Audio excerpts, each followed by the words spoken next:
Welcome to another In Wheel Time podcast, a 30-minute mini version of the In Wheel Time car show that airs live every Saturday morning, 8 to 11 a.m. Central.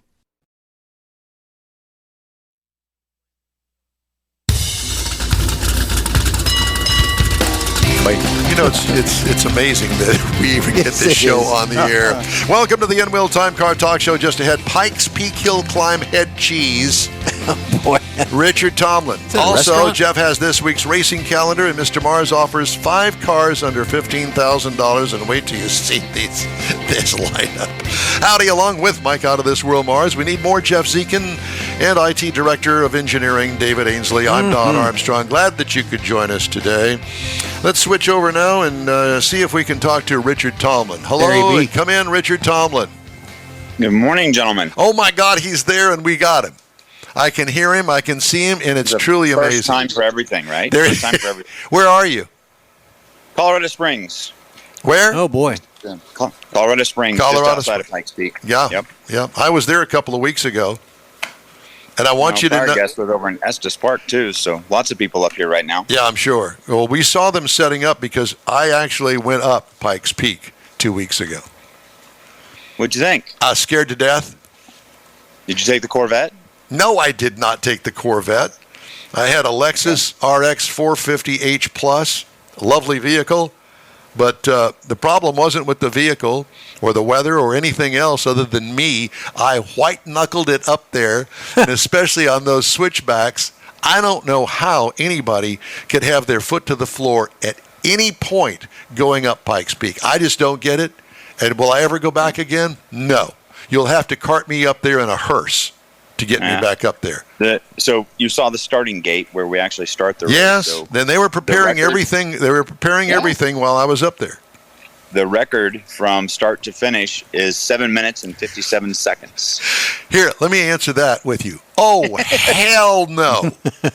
It's something that even us as racers, it's hard to believe because daunting. It's so fast. It's so quick. Yeah. Well, I mean, I think that some mental health care should be available down at the bottom of the mountain because those people are crazy. Yeah, so we're aiming for a sub 10 minute in our car this year. Wow. We ran a 10:26 last year. And sub 10 minutes. We're on target to break 10 minutes to cover the 12.43 miles, 156 turns to the top of Pikes Peak at 14,110 feet. Yeah, I'm very well aware of all of that. The switchbacks, the 3 switchbacks that as you reach the peak of the mountain itself. The W's. Yeah, that is frightening to say the least. If you want to die of a heart attack, well, there's your answer right there. Yeah. So during practices, we actually tow the cars up. So you've got the Ram truck, 2500. Towing a 30-foot enclosed trailer. And there's a line of, 25, 30 of us going up there. And that diesel truck that is tuned for Houston sure does like to smoke a lot up here. I'll bet. So it kind of gives you a bad feeling. But yeah. It's interesting around those switchbacks and the W's getting up there with the big trucks. It's a very cautious maneuver that's made. Well, I saw something interesting on the way up there myself. I saw a school bus that had a whole bevy of people inside of it, just regular people hanging on for dear life as this driver was running up those like he did it every day. Jamming the gears. Yeah, and he did it every day clearly. And I didn't pull. I thank God he didn't get behind me. But there was a law enforcement officer that was behind me for quite some time before I could get over to the side to let him go by. Right. So here I am, Grandpa Don, hanging on, white-knuckling it all the way. Thank you. Yeah, you'll be okay. Well, I am now. Now that I'm down here about 50 feet above sea level, I'm feeling a lot more comfortable, and I can breathe. Yeah, breathing is a real thing. Our driver runs oxygen on the way up, and it helps them because heart rate's so high. Once you actually get up into thinner oxygen, it does become an issue. Your heart rate is high. Yeah. No kidding.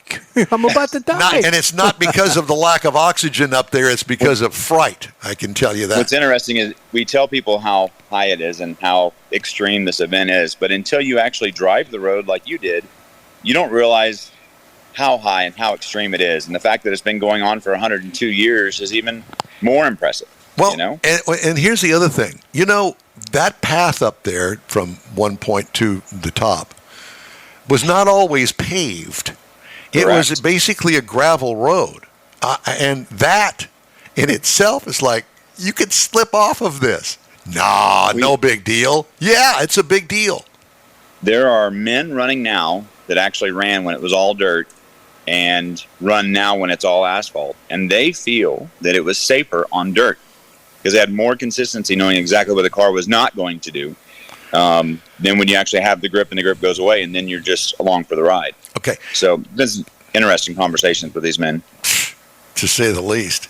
It's kind of builds, and you really don't expect it. Okay, yeah, we're going up this grade, and it's no big deal. And then you pass that point where they give you the little sticker for your window, and then you're on your way, and it's a little bit steeper here, a little bit steeper there, and pretty soon you're damn near, all you can see is sky. And I'm going, this is not good for me at my age. The other thing is that it is one of those deals. I have to ask you this: do they run slicks? Yes. Yep. Wow. Absolutely. They run slicks. Yeah. Even run tire warmers in the pits to warm them up first because you don't get a chance to have a warm up lap or a warm up area. So you either have tire heaters, tire warmers like you would see in F1 or any of the bigger race series. Or you use a propane heater to heat up the center of the rim, which thereby heats up the carcass of the tire.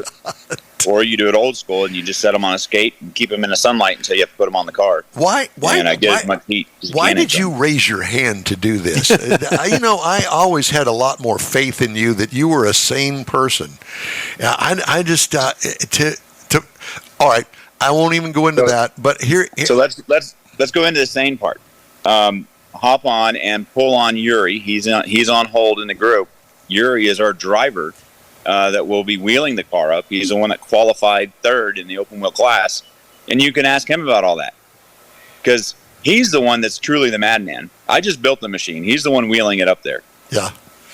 Have you ever driven it? Oh yeah, I've driven it plenty of times. Yeah. Do we have? Is that Yuri that's with us?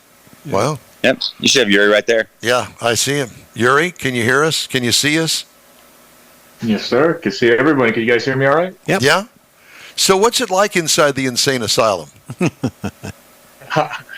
And is that how you're describing the car, or which one in particular is being part of the team? The whole kit and caboodle. Yeah, everything. Dude, what is the top speed that you go as you're heading up the mountain? So we are gear limited strategically to about 123, 124. We can bump the red line a little bit to pick up a few more mile an hour. Qualifying is probably the best place where we got a sense for the actual top speed we're going to hit. We're a little bit lower on the mountain where we can use our horsepower, and we have a couple of straights. So we tickled, I think, 115 or 116 in qualifying on Wednesday, I believe. Or Thursday. Yeah. So we're close. We're close to our red line. We picked our gearing just right. But yeah, I think it's a good thing because with the way that being on a highway, essentially, the braking zones are not braking zones. It's you're just braking on a road basically. So I think it's a good thing that we're capped right there. Do you ever look down? No. You never look down. You're talking about down at the dash or down at the down to the side of the car? Down the side of the car when you're teetering on the edge of the roadway that has no guardrail. It is hard to ignore it just out of your peripherals, and obviously I have I think in a good and a bad way I have a better appreciation for it than some of the drivers that fortunately have not experienced what's on the other side of the white line. But no, it's there in your head. It's always a good gut check, But no, you're basically laser focused on the two white lines. It's not tunnel vision because your peripherals do pick up a lot. But I definitely am always aware of where the drops are. You just try to make the circuit as flat and as streamlined as possible. So your gaze is only where it needs to be, and you're basically just picking up your visual markers for either turning or brake. Yeah, and there was a song written about that. It's called "Jesus Take the Wheel." Is that what it is? That's what it is. Yeah. Hopefully he sits this one out on Sunday, and I'll take it to the top. Yeah. Well, we certainly wish you the best of luck, and say a little prayer for me, as they say. Where's it going to be broadcasted? Can we watch it? Yes. So it's basically going to be live streamed on Mobile One's YouTube channel. Okay, that's what it is. Yeah. So I don't actually know the link, but for all my friends' family, I just tell them, hey, go look up Mobile One live stream, type that into YouTube, and that should bring you there. And Pikes Peak does a pretty good job as far as organization. They'll kind of fill in some of the quiet time or downtime. They'll have some other drivers come into the booth and talk, and they have kind of somebody takes point and talks you through some of the points of what's going on while cars are running or while we're having a little bit of downtime. Well, as I white-knuckled my way up there at about 5 miles an hour through those switchbacks, all I could think of was, okay, so we got all of these people up there, racers, trailers, tow vehicles, everything is up there. And, when I was up there a couple of weeks ago, they were setting up the porta potties and that sort of stuff. But there are only a couple of areas that I saw. Of course, I was also laser focused, to use your term. A couple of areas up there where I could see where you guys could kind of pull off, and where it looks like they've cleared a little bit of an area, a couple of places on the way up the mountain. Is that where you guys camp out? How does that work?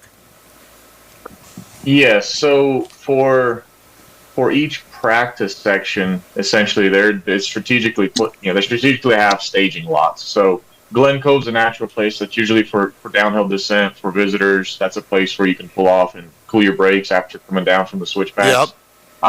Devil's Playground is also a big staging area. It's not really a paved lot; it's just dirt because of just how rough the conditions are there most of the year. Mm-hmm. And I like the way that they call it Devil's Playground. That doesn't work for me, but go ahead.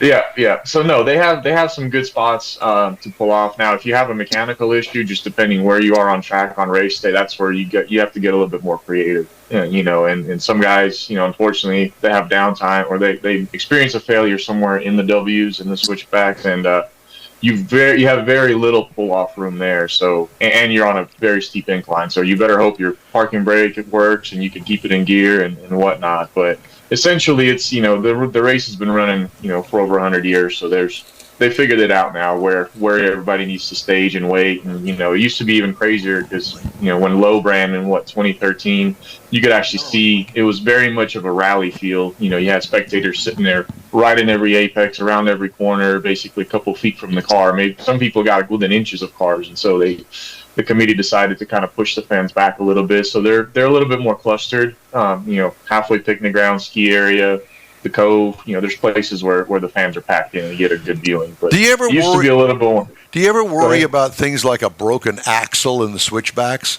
That would be a little bit nerve-wracking. I worry about everything, honestly. But once again, going back to the laser focus comment, I trust in the team to keep me safe. That's about the only thing I need from them. If we lose power or if something doesn't quite run right electrical wise, I'm not upset. My main thing is I just need brakes and steering.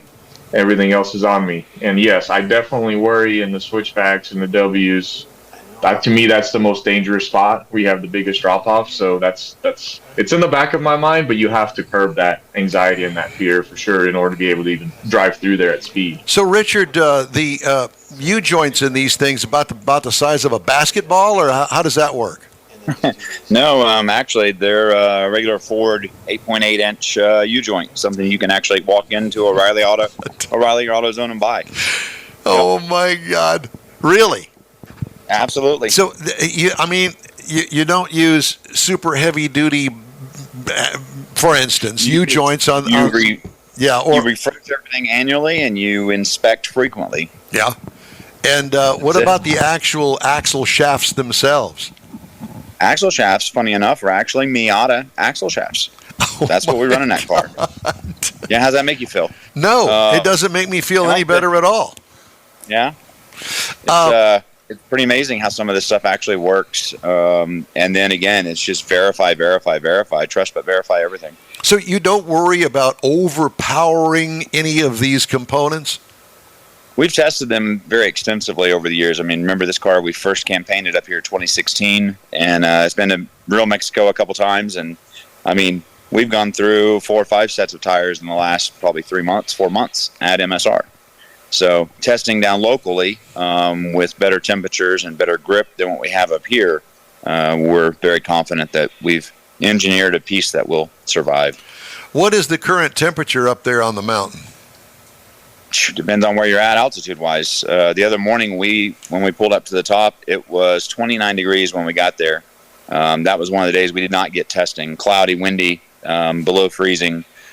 Before we left the mountain, of course, it was back up to 42, and then at the bottom, we're 74, 75 at the bottom. Now, let me just tell everybody that hasn't actually lived this sort of thing. So I get up there to the very top of the mountain with the visitor center and the nice parking lot, and there are still mounds of snow all around, and the kids that have never seen snow are out there throwing snowballs and having a good time, and I'm going to say, I'm just going to stay here in the car if that's okay with you. A little hot chocolate. Yeah.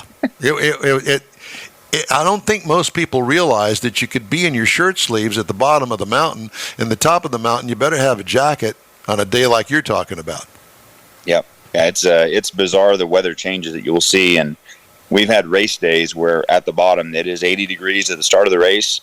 And by the time they get to the top, they've actually had to send cars back down because there was enough hail coming down that the cars couldn't drive up. Yes, I've heard those stories. Mother Nature is a real thing. Well, so let me tell you something. At 14,000 feet, friends, you're in the clouds for the most part. Mm-hmm. The day that I visited, there wasn't a cloud in the sky. It was absolutely perfect. Thank you, God. But I can only imagine. And I've been at altitude where I've felt and seen all of the clouds that are blowing by me at 50 miles an hour, and there's snow in the middle of summer. So I've experienced that, and I know. So do you guys run even though the weather is inclement? Yes, you'll run no matter, until they feel that it is unsafe to run, and then they usually red flag the race, wait for weather to clear, and then we'll start up again. Yep. Okay, well. It's a process. It is a process, yeah. And my process is trying to wrap my mind around all of this and now that I've visited recently, going, Make sure you log in on the Mobile One YouTube tomorrow and take a watch. We'll be the 22nd car off the line. So figuring, 3 to 4 minutes a car, I would hope that we're off by, I guess your time would be about 10:30, maybe 11 o'clock.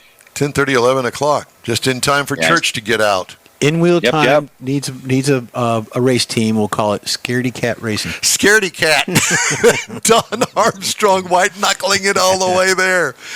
Oh, my God. Well, best of luck to both of you. We'll be watching. We'll be keeping our fingers crossed, and we're thinking first place. There you go. Appreciate it, guys. Thank you. Thank you. Yuri, thank you, too.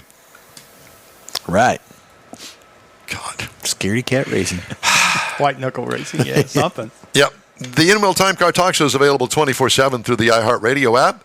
Just look for In-Wheel Time Car Talk. Podcasts on your favorite podcast provider. We also video stream our 3-hour weekly show on Facebook, YouTube, and InWheelTime.com. The In-Wheel Time Car Talk Show will continue after this quick break, we hope. So stay with us, will you?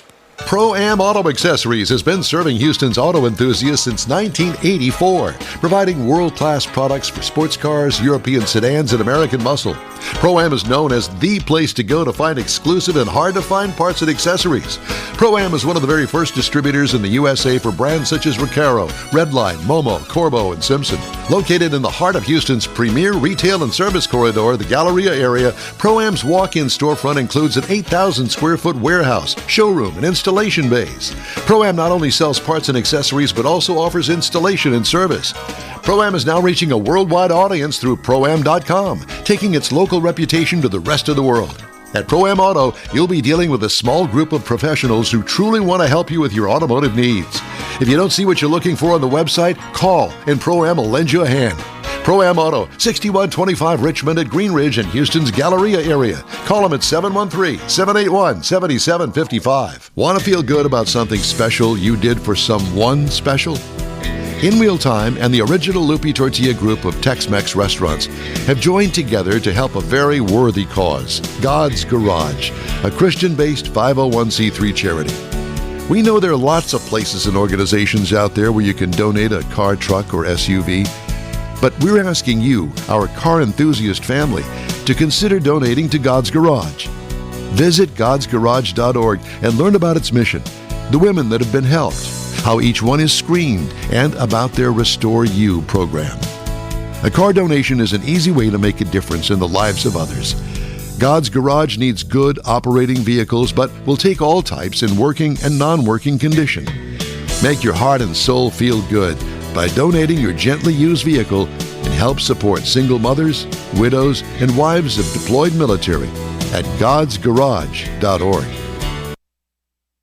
Welcome back to the In-Wheel Time Car Talk Show. Time now Right. for the racing calendar. Yes, I've And got some clearly stuff we've going. got one big one coming up tomorrow. You got the big one, but last week we didn't have a lot going on, and there's something I forgot to mention. It was the 24 hours of Le Mans last week. So a lot of the F1 drivers and some of the open wheel drivers were in France doing that. So my faux pas on that. But tomorrow, June 23rd, you got Virginia NHRA Nationals in Richmond, Virginia. It comes on about 3 p.m., but the station it's on is to be determined, so it'll probably be a rebroadcast. You got NASCAR tomorrow, New Hampshire Motor Speedway, so a lot of East Coast stuff going on. New Hampshire. New Hampshire. Tickets are still available, Mike, if you want to go. Oh, man. So it's going to be on USA Network. I can only imagine you taking your accent up there to New Hampshire. New Hampshire. Give me some cheddar with jalapenos. So the Aramco Spanish Grand Prix is going on from Friday till tomorrow. It is F1, so if you like F1, this is what you need to be watching. So there you go. IndyCar is at Laguna Seca tomorrow. It's always a cool track to do. Indy's always good to watch. And, of course, IMSA is at Watkins Glen, another road course. That is cool as well. So tune in on all of those networks. Okay. Mr. Mars has a special feature. 5 cars under $15,000. I was thinking more along the lines of under $5,000 when I saw the cars that you were going to put up. Well, so the idea was... what is the idea? If you were a younger person, or somebody even your age, for example, and you wanted thank you for throwing me into that. If Oh, you boy. wanted to start a car collection, or you kind of wanted to start getting involved in the hobby, what do you look for? I mean, it's easy to say, oh, I want a 67 GTO, or I want a 69 Camaro, or 69 Boss Mustang. It'll cost you $30,000, $40,000, $50,000. Oh, yeah. Not everybody can start that way. So I was trying to find something that you could start with that might actually be a vehicle. Is this a car that you're thinking maybe your granddaughter could get into? One of them or two of them could be, yeah. But I was thinking more of something that people seem to be having an interest in that might actually be appreciating in the near future. For example, the Mazda MX-5 Miata is a very popular car out on the track. Richard Tomlin and them run them all the time. But the very first year, known as the NA, is the only one that came with the pop-up headlights, and they are something that people are looking for because they are rare in the world of the Mazda Miata. So that's something that might make that special. The NA. NA is what they called it. Not It available. was the very first year.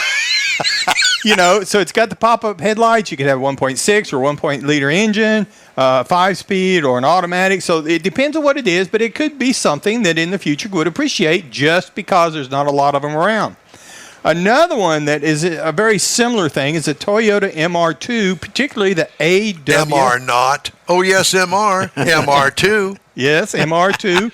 An AW11. Now, this is, again, the first generation of the MR2 that was produced from the 84 to 89. It is a mid-engine, so that's one of the things that makes it very different. It has a very distinct wedge shape, but it's the very first year that it was built, so there's not a lot of them around. So, again, that's something that could add to the appreciation of a collectability. I could see it. Now, the Volkswagen Golf GTI MK2. Now, this is the second generation. Would that of be the Mark II? Just the MK2. The MK2. It is the second generation, built in 84 to 92. And it was part of that hot hatch era. It really kicked things up because of the performance with it and the handling, the build quality. They scream. And yes, they did. So again, something that could become a little more valuable in the future. The Jeep Cherokee XJ. Now this is one that you got to kind of take it with a grain of salt or leave it. It's Or leave it. It was built the side of the road. 1984 to 2001, and it's considered one of the things that led to the popularity of the SUVs. And it's where it came in with the SUV with the off-road capability. It's a two-door. It's the F1 of That Jeeps. is a two-door version of it, 4.0 liter engine in it. With a V8, with no horsepower. With the inline six. Oh, a lot of six. torque. Yeah. And some people have put V8s in them. So it's something that could be collectible and is reasonably priced at this level for a collectible car. And then the last one that I was going to talk about is the Ford Mustang Fox Body, 1979 to 1983. Now, this thing in particular, as we talk to the Mustang guys like Randy and them, this is something they mention a lot of times is the Fox Body Mustangs because had a 5.0 liter V8 in it. So it was a pretty hot rod because it's pretty light, handled fairly well. And then it's just a matter of, body styling. Do you care for that kind of a body style on a Mustang? Mm-hmm. But the engine and the popularity among the Mustang guys are what make this potentially a car that will appreciate in the future, therefore making it collectible. Well, there you go. Would Nice. you buy that?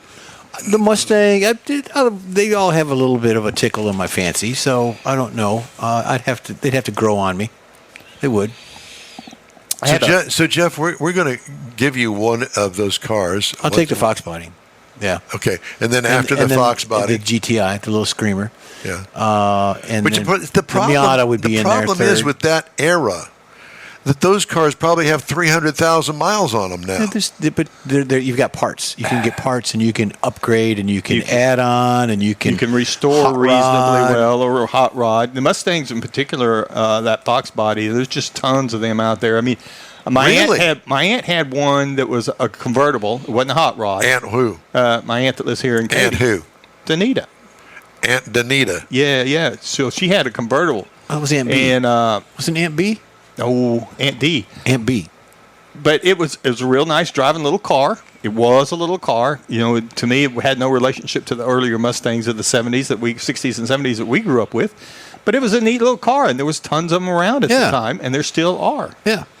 And they're worth something to somebody. Exactly. And that's what makes some of them collectible. And we see stuff like that at some of the car events we go to. We do. Actually. Yeah. Yes, we do. In all sorts of condition. Yeah. But Mazda with a Wankel motor in it. Yeah. There's that. Mm-hmm. Hey, if you'd like to get in touch with us, shoot us an email. The address here is info@inwheeltime.com. And be sure to follow us on Facebook. We're back in a flash. The original group of Lupe Tortilla restaurants will have you telling your family and friends just what the original recipe means when it comes to the best fajitas in Southeast Texas. Founder Stan Holt invites you to visit the first Lupe Tortilla near I-10 and Highway 6. Here is the original house that inspired the design of all the rest and the original charm that helped make Lupe Tortilla the go-to destination for Houston Tex-Mex. Nothing can compete with the original lime pepper marinade that everyone will agree makes Lupe Tortilla award-winning beef fajitas the best anywhere. Lupe Tortilla Katie's another location that gives you the same quality and service Houstonians have come to expect at Lupe's. It's located on 99 the Grand Parkway at Kingsland Boulevard in Katy. Find yourself in Aggieland? Head to the Lupe Tortilla in College Station. Located just around the corner from Kyle Field, it's a great place to enjoy those famous frozen margaritas before or after the game. Going to Louisiana? The Lupe Tortilla in Beaumont is on I-10, so you can't miss it. The original group of Lupe Tortilla restaurants has the best Tex-Mex anywhere, and you're invited anytime. That's it for this podcast episode of the In Wheel Time Car Show. I'm Don Armstrong, inviting you to join us for our live show every Saturday morning, 8 to 11 a.m. Central on Facebook, YouTube, Twitch, and our InWheelTime.com website. Podcasts are available on Apple Podcasts, Spotify, Stitcher, iHeart Podcast, Podcast Addict, TuneIn, Pandora, and Amazon Music. Keep listening, and we'll see you soon.